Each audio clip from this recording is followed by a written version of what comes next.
नमस्कार दर्शकों, हमारे कार्यक्रम किस्मत सवारी में आपका स्वागत है और मैं हूं कंचन। हमारे साथ स्टूडियो में मौजूद है भारत के सुप्रसिद्ध जोशी आचार्य आनंद जी। आनंद जी, आपका बहुत बहुत स्वागत है। नमस्कार। नमस्कार दर्शकों। हम ठीक उसी समय पे आपके लिए फिर से मौजूद हो गए आपकी समस्याओं के समाधान के लिए। बस आपको एक काम करना है, आपको हमें अपनी समस्याएं बताना है और आनंद जी से डायरेक्ट आप अपनी समस्या का समाधान जान सकते हैं। आपको जो भी परेशानी हो, आपकी छोटी से बड़ी कोई भी परेशानी हो, आनंद जी आपकी समस्या का समाधान बताएंगे। आप बस हम इस नंबर पर कॉल करें, जो नंबर हमारी टीवी स्क्रीन पर फ्लैश हो रहा है। इस नंबर पर हमें कॉल करें और डायरेक्ट आनंद जी से बात करिए, अपनी समस्या बताइए और आनंद जी आपको उसकी समस्या का निराकरण करेंगे।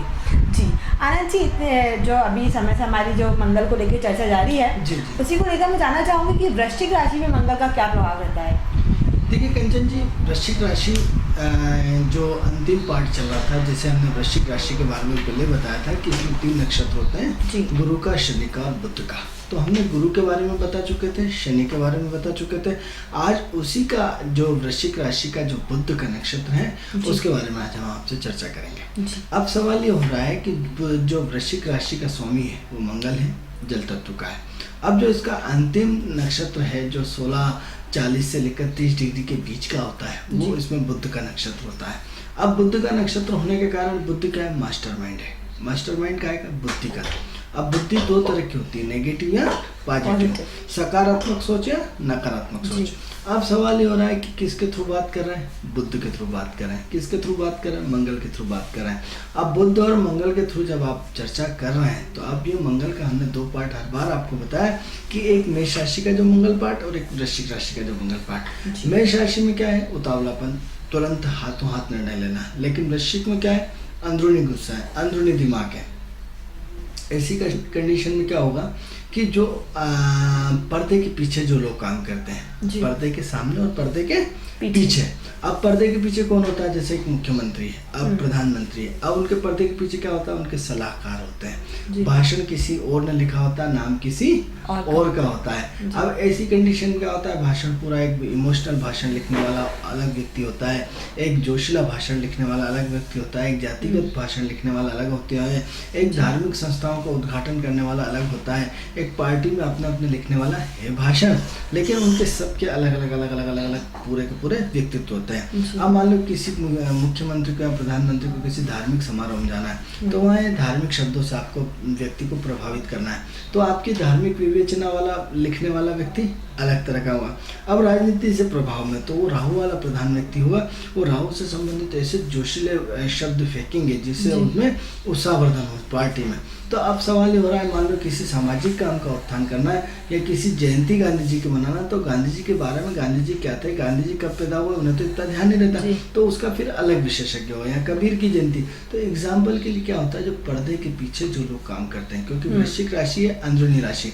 इसका एग्जाम्पल देखिए कि एक जमीन के ऊपर उगने वाले फल पौधे और एक जमीन के अंदर उगने वाले। जैसे गोभी होती है जमीन के अंदर, आलू होता है जमीन के अंदर, टमाटर जमीन के बाहर होता है। तो मंगल जाता है मेष राशि, टमाटर घर के लाल रंग का होता है, उसके जमीन के ऊपर होता है। लेकिन इसमें क्या होता है, जमीन के अंदर की जो चीजें होती है वो वृश्चिक राशि में आती हैं। अब प्रश्न ये उठता है, जो वृश्चिक राशि की जो स्थिति है वो क्या है? पर्दे के अंदर की। अब पर्दे के अंदर की स्थिति जब हम देखते हैं, तो इसमें क्या होता है? बुद्धि से काम लेना है। अब बुद्धि यानी दिमाग, दिमाग यानी कूटनीतिज्ञ दिमाग, या अब बड़े बड़े राष्ट्राध्यक्ष होते हैं या मध्य प्रदेश बड़े बड़े सेक्रेटरी होते हैं, किसके लिए काम करते हैं? प्रदेश की हित के लिए। इसके माध्यम से मंत्री का पीए हुआ है, आपके मुख्यमंत्री का पीए हुआ है, आपके बड़े बड़े राज्य उद्योगपतियों का पीए हुआ है। यानी क्या होता है, उन्होंने साहब आप एक काम करो, ऐसा योजना करके ये योजना आप इसमें इन्वेस्टमेंट कर दो और इसमें मजा आ जाएगा। किसने सलाह दी? आपके पीए ने। और पीए ने सलाह दे करके आपने क्या करा, उसमें पूरा का पूरा इन्वेस्टमेंट कर दिया, आपकी लाइफ बन गई। तो क्या होता है, आपको सलाह देने वाला कोई और है और काम करने वाला कोई और है। तो पर्दे के सामने और पर्दे के पीछे, तो जो वृश्चिक राशि होती है अंडरग्राउंड काम करती है। अब क्या होता है, उन्होंने साहब क्या भाषण दिया मोदी जी ने। अरे आप यदि टीवी देखते हैं, स्क्रीन देखते, तो मोदी जी के अलग अलग लिखने वाले लेख टीवी में साफ साफ बताता है कि उनके ये लेखन ये लिखेंगे, इनका ये लिखेंगे। यानी वो लोग क्या थे, वृश्चिक राशि वाले और बुद्धि से जुड़े हुए। अब बुद्धि से जुड़े हुए हद तक तो ठीक है। अब बुद्धि जो है वो बुद्धि है, लेकिन बुद्धि में आग कब फेंकोगे? जब मंगल होगा। और यदि जब मंगल ही नहीं होगा तो इन शब्दों में तीखा चिड़चिड़ापन नहीं आएगा, उसमें आग नहीं आएगी, उसमें एक ऐसा प्रभावित करने वाली क्षमता नहीं आएगी, सामान्य शब्द हो जाते हैं। लेकिन यदि जब बुध और मंगल का कॉम्बिनेशन जुड़ता है और वृश्चिक साथ जुड़ता है तो ऐसे लोग पर्दे के पीछे इतना बड़ा मैनेजमेंट कर डालते हैं कि आपकी कल्पना भी नहीं कहते हैं। अब जैसे क्या होता है, नींव के पत्थर कहते हैं ना साहब, ये पार्टी के नींव के पत्थर है, ये घर के नींव के पत्थर है।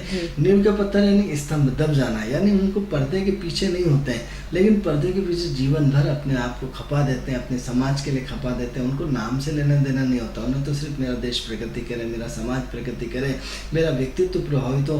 लेकिन उन्हें ये नहीं रहता है कि साहब आपने उनको मंच पर बिठा दिया तो वाहवाही हो गई, उन्हें सम्मान दे दिया तो वाहवाही हो गई, उनका अपमान हो गया। वो इन सब चीज़ों से बाहर होते हैं। लेकिन देश और समाज के लिए उनका इतना बड़ा रोल रहता है कि जिसकी कि आप कल्पना भी नहीं कर सकते। तो ऐसे व्यक्ति जो है टोटल दिमाग वाले होते हैं और दिमाग से इतना तेज होते हैं कि हजारों गुणों बहुत ज़्यादा सोचते हैं। अब जैसे राजदूत, 2 देशों के राजदूत होते हैं। अब 2 देशों के राजदूत क्या होता है, प्रधानमंत्री को थोड़ी मालूम कहाँ साइन करना है, ना आपके भारत के प्रधानमंत्री को मालूम, ना अमेरिका के प्रधानमंत्री को मालूम होता है। तो एजेंडा जो 2 लोग तैयार करते हैं तो राजदूत लोग करते हैं। राजदूत मतलब पर्दे के पीछे आप 2 प्रधानमंत्रियों के लिए वो पूरी डिसाइड कर लेंगे कि साहब इन चीज़ों पे हम ये करेंगे, इन चीज़ों पे ये करेंगे। जब उनकी मुलाकात का तय किया जाता है रात, तो सिर्फ उनको तो साइन किया जाता है, उस समय पता पड़ता है कि हमें ये एग्रीमेंट करते हैं। तो आपके IAS IPS जो बनते हैं वो बड़े बड़े कूटनीतिज्ञकार होते हैं, वो राजनीतिज्ञ होते हैं, वो आपकी सारी विदेश नीतियाँ तय करते हैं। किसके पीछे, पर्दे के पीछे होकर के। यानी वृश्चिक राशि बुध का नक्षत्र और मंगल उसके साथ कॉम्बिनेशन वाली राशियाँ हैं। ऐसी राशियाँ जो है पर्दे के पीछे काम करती हैं। तो ये महत्वपूर्ण इनकी विशेषता है। अब आज हम अगली राशि पे बात करते हैं, वो है धनु राशि। तो ये तो हमने जाना कि वृश्चिक राशि में मंगल का क्या प्रभाव रहता है। अब हम बात करेंगे कि धनु राशि जो होती है, धनु राशि में मंगल का क्या प्रभाव रहता है। जी तो मित्रों, हम जैसे हर बार आपको बताते हैं कि दो चीज़ों को मिलन करके एक तीसरी चीज़ की उत्पत्ति होती है। जैसे पति पत्नी मिलते हैं और पति पत्नी मिलकर के सृजन करते हैं और सृजन करके उनकी संतान के रूप में होती है। तो आप 2 चीज़ों को एक साथ मिलाइए और एक साथ मिला करके आप सबसे पहले क्या लीजिए कि आज हम धनु राशि में मंगल का कॉम्बिनेशन रहता है। तो धनु राशि की विशेषता क्या है, धनु राशि की कार्यशैली क्या है और मंगल की कार्यक्षमता क्या है, धनु राशि की क्वालिटी क्या है, व्यवहार क्या है, सोच क्या है, और मंगल के व्यवहार क्या है, सोच क्या है, क्वालिटी क्या है, और 2 कॉम्बिनेशनों को आपस में मिला दीजिए और तीसरे कॉम्बिनेशन का निर्माण कर डालिए।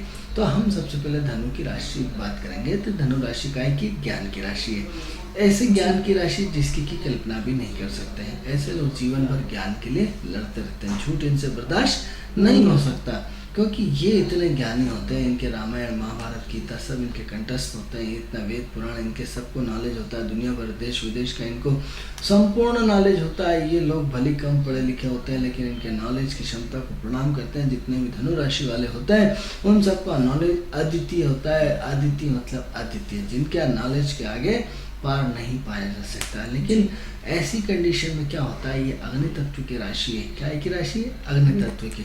अग्नि तत्व गुरु राशि है, यहाँ तक तो ठीक है। लेकिन जो धनु राशि का स्वामी कौन है, गुरु है। गुरु किसके लिए है, ज्ञान के लिए। ज्ञान किसके लिए, आध्यात्मिक संतुष्टि के लिए, आत्मिक संतुष्टि के लिए। तो अब ऐसी कंडीशन में जो महत्वपूर्ण आपका रोल है वो महत्वपूर्ण क्या होगा, गुरु धनु राशि का स्वामी गुरु और गुरु ज्ञान के लिए। अब क्या होता है, मंच में आपने उठा करके गलत बात बोल दी। धनु राशि का यदि सशक्त व्यक्ति होगा और यदि मंगल उसकी कॉम्बिनेशन राशि में बैठा है, दौड़ लगा के मंच पे जाएगा और मंच पकड़ेगा कि श्रीमान ऐसा नहीं ऐसा है, आपने सरेआम झूठ बोला है। यानी इतनी पावर क्षमता उसके अंदर की सरेआम हजारों लाखों लोगों के सामने वो एक साथ आपको मंच पे रोक करके आपकी उंगली उठा करके बोलेगा कि ये आपने गलत काम किया है। इतनी क्षमता और समर्थता मात्र धनु राशि में है। इतना साहस धनु राशि में। धनु राशि ज्ञानी होने के कारण अज्ञान लोगों से दिन भर लड़ती रहती है। क्या होता है कि आप यदि इनको गलत मैसेज देंगे, गलत जानकारियाँ देंगे, गलत वो करेंगे तो ये झुकने वाले नहीं है। ये आपको 2 दूनी 4 के बिना मानेंगे नहीं। अब 2 दूनी 4 के बिना मानेंगे नहीं। तो ऐसी कंडीशन में क्या होता है कि उनके वजूद क्या होता है, उनका अस्तित्व क्या होता है, उनका स्वाभिमान क्या होता है, उनका अभिमान क्या होता है, वो किसी भी हद तक अपने स्वाभिमान को झुकने नहीं देते। तो ऐसी अग्नि तत्व की राशि सिर्फ पावरफुल राशि है। अब परशुराम जी किस में आएंगे, इसी धनु राशि में आएंगे। क्या है, अब इतना पावरफुल स्थिति कि भगवान परशुराम को जब भी क्रोध आता था तो खतरनाक आता था। क्रोध का कारकत्व कौन है, मंगल। ज्ञान का कारकत्व कौन है, धनु राशि। धनु राशि का स्वामी गुरु, गुरु क्या है? पीले कपड़े। यानी एक संत को इतने लेवल पर परशुराम जी जिन्होंने हजारों बार युद्ध लड़ा, क्रोध मंगल क्या है? युद्ध का कारक है। तो दोनों का कॉम्बिनेशन उनके कुंडली में कहीं न कहीं धनु राशि का मंगल निश्चित रूप से होगा, तभी वो इतने महान ज्ञानी होने के बाद इतना बड़ा युद्ध उन्हें लड़ना पड़ा। अब ऐसी कंडीशन में जो सबसे महत्वपूर्ण चीज़ है कि ऐसे लोग बड़े इंटेलिजेंट होते हैं, ऐसे लोग बड़े ज्ञानी होते हैं, ऐसे लोग किसी से दबते नहीं है, तो इनको समाज में अलग थलग रहना पड़ता है, क्योंकि इनका आईक्यू का लेवल इतना ज़्यादा होता है कि हर व्यक्ति इनके आईक्यू के लेवल का नहीं होता। तो जब इनके आईक्यू के लेवल का ऐसे व्यक्ति नहीं होता, तो स्वाभाविक सी बात है कि एक व्यक्ति पढ़ा लिखा और एक व्यक्ति गंवार है, दोनों में कैसे पटेगी? क्योंकि उनकी सोच, उनकी क्वालिटी, उनका रहन सहन, उनका स्टैंडर्ड, उसके जीने की दिनचर्या, उनका सब डिफरेंट पार्ट होगा। तो अब ऐसी कंडीशन में दो लोगों की कैसे पटेगी? क्योंकि समान विचारधारा नहीं, समांतर सोच नहीं, समांतर कार्य करने की शैली नहीं है, समांतर कुछ भी नहीं, तो पटेगी कैसी ऐसी कंडीशन में? तो क्या होता है कि अति ज्ञानी होना भी दुखदायी होता है। तो अब क्या होता है, आप इतने अति ज्ञानी होते हैं कि जीवन भर ज्ञान को स्थापित करने के लिए, धर्म को स्थापित करने के लिए आप अपने जीवन भर की कुर्बानी दे देते हैं। अब ऐसे में क्या होता है कि धनु राशि में कहीं ना कहीं हमने ऐसा देखा है कि धनु राशि वालों का कहीं ना कहीं वैवाहिक जीवन बहुत दुखी रहता है। ऐसा क्यों देखा है ये हमें नहीं मालूम, लेकिन हमने हजारों कुंडलियों का रिसर्च करने के बाद इस नतीजे पर पहुंचे कि धनु राशि का जीवन कहीं ना कहीं वैवाहिक जीवन काफ़ी डिस्टर्ब रहा है। अब इसका मुख्य कारण जो हम मानते हैं, उसका मुख्य कारण अति ज्ञान होना है। क्योंकि सवाल ये हो रहा है कि कोई भी व्यक्ति यदि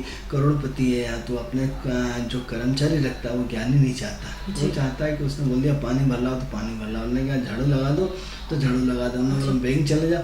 और उसे दिमाग बुद्धि देने वाला व्यक्ति नहीं चाहिए। जो सफल व्यापारी होगा, आपने देखा होगा कि ज़्यादा तेज तरह लड़के को रखना पसंद नहीं करता, वो तो चाहता है कि उसने जो ऑर्डर मारा वो उसका ऑर्डर पूरा हो जाए। इससे ज़्यादा वो उतने उसकी दाल रोटी के हिसाब से, अपने हिसाब से जीवन जीना चाहता है। अब ऐसी कंडीशन में क्या करते हैं कि आप उसको ज्ञान देने की कोशिश करते हैं, तो वो आपका ज्ञान लोग क्यों लेगा? क्योंकि अपने आप में ज्ञानी है, उसके पास पावर है, उसके पास ताकत है, उसके पास क्षमता है, उसके पास पैसे हैं, वो जिसको चाहे उसको खरीद सकता है। आपके ज्ञान की उनको जरूरत नहीं, और धनु राशि वाले ज्ञान दिए बिना मानते ही नहीं, तो इस वजह से उनका तालमेल डिस्टर्ब होता है। इसी की तुलना में जब पति पत्नी की हम बात करते हैं, तो पति पत्नी की जब हम बात करते हैं तो पति क्या होता है कि बेचारा सीधा होता है, वो अपने हिसाब से जीवन जीता है। ये लोग उनको जीवन भर ज्ञान देने की कोशिश करते हैं, अपने हिसाब से चलाने की कोशिश करते हैं, उनकी कमियां गिनाने की कोशिश करते हैं। जब मित्रों हम यदि दूसरे की निरंतर कमियां गिनाते रहेंगे तो निश्चित रूप से उसमें जीवन में दरार पड़ना तय है, या जीवन में दिक्कतें आना तय, क्योंकि अति ज्ञानी होना काफ़ी कई दुख का कई चीज़ों का कारक है। अब क्या होता है, आपने देखा होगा कि कई बार लड़की इतनी पढ़ी लिखी PhD फलाना ढिकाना और लड़का 10वीं फेल मिलता है। नहीं है तो एग्जाम्पल हम आपको प्रैक्टिकल आइए हम आपको बता सकते हैं। ऐसी कई कुंडलियाँ हैं। क्या हुआ? अभिमान टूटा, ज्ञान का अभिमान टूटा कि मैं इतना खूबसूरत हूँ, मैं इतनी खूबसूरत हूँ, मैं इतना पढ़े लिखा हूँ, मुझे तो ये वो। तो क्या होता है कि 20-30 साल तक तो उनकी शादियाँ ही नहीं होती, शादी के लिए तरसते रहते हैं, मेरा लड़का स्मार्ट होना, ये होना, वो होना।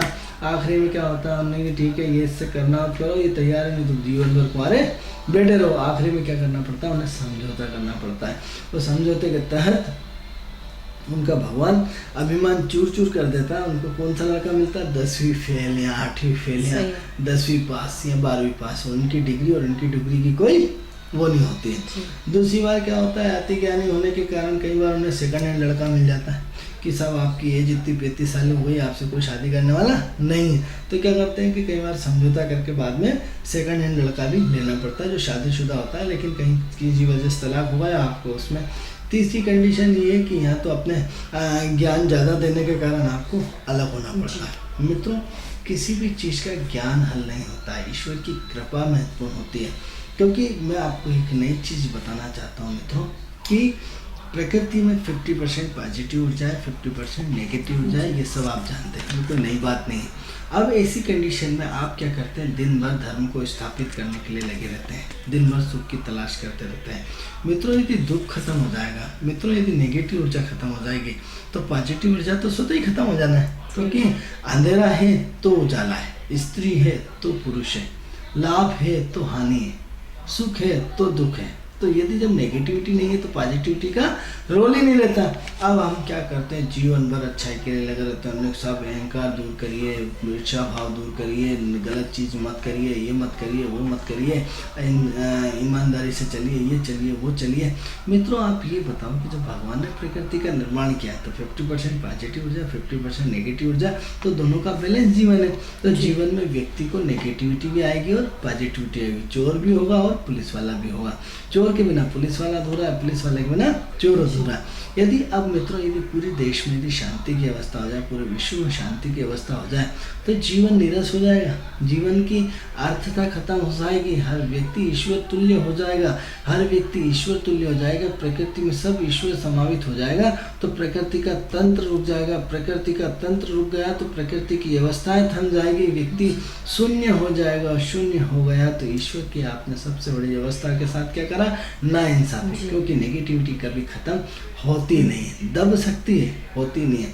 हम कहते हैं साहब वो तो स्वर्ग आया और ये नरक है, या फिर ये कहते हैं साहब ये कलयुग चल रहा है, वो सतयुग चल रहा है। कलयुग और सतयुग की परिभाषा आप जानते हैं? नहीं जानते मित्रों।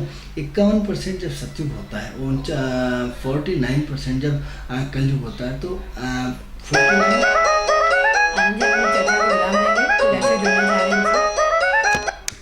हेलो हेलो हेलो हेलो, हाँ जी, हाँ जी, मैं से बोल रहा हूँ। क्या नाम है आपका? जी राकेश नाम है मेरा। हाँ जी राकेश जी, कहाँ से बात कर रहे हैं आप? इधर से बात कर रहा हूँ, भोपाल से। जी राकेश जी, आपकी डेट ऑफ बर्थ क्या है? 30 मई। जी 30 मई जी, किस मई और सन? 21 मई 1993। जी राकेश जी, क्या जानना चाहते हैं आप? बस जानना चाहता हूँ, मतलब कि कैसा क्या फ्यूचर है। आपका समय क्या है, जन्म का समय क्या है आपका? दोपहर 12 बजे। दोपहर 12 बजे। जी जी देखिए राकेश जी, आपने इससे पहले भी हमारे कार्यक्रम में फ़ोन कर चुके हैं, ऐसा हमें प्रतीत होता है, क्योंकि राकेश जी आपका पिछली बार भी फ़ोन आया था। शायद हमें यदि आपकी आवाज़ और आपके नाम से यदि हमें समझ में आ रहा है, तो क्या जानना चाहते हैं राकेश जी? हेलो हेलो जी, क्या जानना चाहते हैं आप आनंद जी से? आनंद जी से जानना चाहता हूँ, अपने फ्यूचर के बारे में जानना चाहता हूँ, भविष्य के बारे में, कैसा कहाँ मेरी लाइफ में कहाँ मतलब कैसा क्या रहेगा। देखिए ऐसा है कि सिंह लग्न की पत्रिका आई है आपकी, और आपके जो सेकंड हाउस में गुरु विराजमान है, चौथे घर में राहु विराजमान है, सप्तम घर में शनि विराजमान है, 8वें घर में शुक्र विराजमान है, 10वें घर में केतु, बुध, सूर्य और चंद्र, और 12वें घर में मंगल है। ये आपकी कुंडली की पोजीशन है। अब प्रश्न ये उठता है राकेश जी कि आप अपने आप में दबंग हैं, आप अपने आप में बोल्ड हैं, अपने आप में एक महत्वाकांक्षी, अपने आप में इतने बड़े महत्वाकांक्षी हैं कि आप अपने जीवन को बहुत हाई लेवल पे चाहते हैं, हाई लेवल की प्रतिष्ठा चाहते हैं, हाई लेवल का मान सम्मान चाहते हैं, लेकिन हाई लेवल की कहीं ना कहीं ऊंचाइयों को छूना चाहते हैं। बट सबसे बड़ी कमजोरी ये है कि आपके जीवन में उतार चढ़ाव बहुत ज़्यादा होता है। स्टार्ट आपकी काफ़ी कन्फ्यूजन से होती है, दिक्कतों से होती है, परेशानियों से होती है, और कहीं ना कहीं उलझने भरी रहती है। अभी वर्तमान 1 साल से आपका कन्फ्यूजन बहुत ज़्यादा बढ़ा है, आपकी असमंजसता बहुत ज़्यादा बढ़ी है, आपकी असंतुष्टि बहुत ज़्यादा बढ़ी है, कहीं ना कहीं आपके अंदर परिवर्तन की इच्छा बहुत ज़्यादा है, क्योंकि दिमाग बहुत ज़्यादा दौड़ता रहता है। क्या है कि उथल पुथल 24 घंटे आप जब भी कंप्यूटर लैपटॉप के आगे बैठते रहते हैं, लेकिन आपके दिमाग में उथल पुथल लगातार कई रूपों में किसी न किसी रूप में चलती रहती है। तो ऐसी उथल पुथल जो आपको सिर्फ बात ही बात कराती है, प्रैक्टिकल होने नहीं देती है। तो अब सवाल ये उठता है कि कहीं ना कहीं आप अपने कन्फ्यूजन को दूर करें, अपनी असमंजसता को दूर करें, अपने विचारों को थोड़ा सा विराम दें, क्योंकि समय आने पर सब होता है। अभी थोड़ा सा समय नहीं आया है। जब तक व्यक्ति का समय जीवन में नहीं आता मित्रों, तब तक कुछ नहीं हो सकता। समय से पहले और भाग्य से ज़्यादा कभी किसी को नहीं मिल रहा है। तो यदि आप अपना भाग्य बदलना चाहते हैं तो हर बार हम अपने राजधानी यूसीएन चैनल के माध्यम से हमेशा आपको बताने की कोशिश करते हैं कि मित्रों दान पुण्य करिए। दान पुण्य करने से भाग्य बदलता है, क्योंकि दान पुण्य ऐसा नहीं कि हम आपको अलग से बता रहे हैं। जो हमारे सिद्धांत है, जो हमारी संस्कृति है, जो हमारा धर्म है, उसके अनुसार आप दान पुण्य करिए। मित्रों, सबसे पहले रोज गाय को रोटी दीजिए, कुत्ते को रोटी दीजिए। अपने वजन का हर महीने या 3 महीने में अपना तुलादान करिए, किसी गरीब को अन्नदान करिए, पक्षियों को दाना दीजिए। पक्षियों को दाना करने से हमारे पितृ प्रसन्न होते हैं। इसके अलावा जो नदियाँ रहती है, नदियों में छोटे छोटे जीव जंतु रहते हैं। हजारों जीव जंतु को आपने यदि अन्न का दाना डाल देते हैं या आपने मछलियों का दाना डाल देते हैं, तो हजारों जीव जंतु को चने डाल दो, परमन डाल दो, तो इसमें हजारों जीव जंतु का भोजन हो जाता है। इसके अलावा आप चींटियों को प्रसाद खिलाइए। चींटियों को छोटा छोटा एक नारियल और उसमें गुड़ और शक्कर या घी शक्कर भर करके किसी जमीन के पास में लगा दीजिए, गाड़ दीजिए पेड़ के पास। उसमें छोटे छोटे कीड़े मकोड़े, न जाने असंख्य जीव जंतु जो छोटी छोटी चींटियाँ हैं, उनका भोजन हो जाता है। मित्रों, अपनी कमाई का 2% इससे दान करिए। ये सारी की सारी चीज़ें आपको इसलिए कहते हैं कि मित्रों, इन सब करने से भाग्य बदलता है। जी। किसी ज्योतिष के पास कोई जादू की छड़ी नहीं होती है कि आपका भाग्य बदल दे। आप सबसे पहले अपने जीवन में जितना दान पुण्य बढ़ाएंगे राकेश जी, उतनी ज़िंदगी बहुत अच्छी हो जाएगी। क्योंकि अभी राहु की महादशा आपकी प्रारंभ हुई है और राहु की महादशा अभी मात्र 1-1.5 साल निकला है और आपको पूरी लाइफ 2031 तक आपको लाइफ पूरी राहु की महादशा में ही जीना पड़ेगा। ऐसी कंडीशन में जब राहु की महादशा इतनी पावरफुल है और इतना आपको उससे जुड़ के रहना पड़ेगा, तो ऐसी कंडीशन में आप अपने दान पुण्य बढ़ाइए। ऐसे दान पुण्य बढ़ाइए जो आपका ओरा बदल देगी, जो आपकी जीवन की सोच बदल देगी। मित्रों, आदमी मेहनत सब करते हैं। आप सोचते साहब मैं खूब मेहनत करता हूँ, आप गलत फहमी के शिकार हैं। ऐसा कोई सा व्यक्ति नहीं है जो जीवन में मेहनत न करता हो। लेकिन सफल पीएम और सफल सीएम तो एक दो ही बनते ना, हर पूरी लाइफ में तो नहीं होता है। पूरे हिंदुस्तान के 50 साल में टोटल कितने सीएम कितने पीएम बन गए। लेकिन सफल व्यक्तित्व होना अलग चीज़ है और सफल मेहनत करना